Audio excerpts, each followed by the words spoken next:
They not attended to unidentified stage. Our legal expert was unhappy with some of the things not Nobody explains it, but it doesn't cover you for normal wear and tear, it doesn't cover you for bills you can't identify. You have to report it immediately.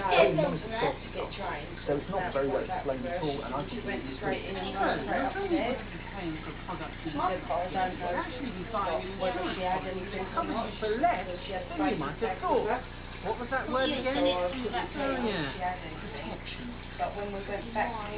Well, DFS have denied misleading their customers. They say they offer two policies, one with fabric coats and one without.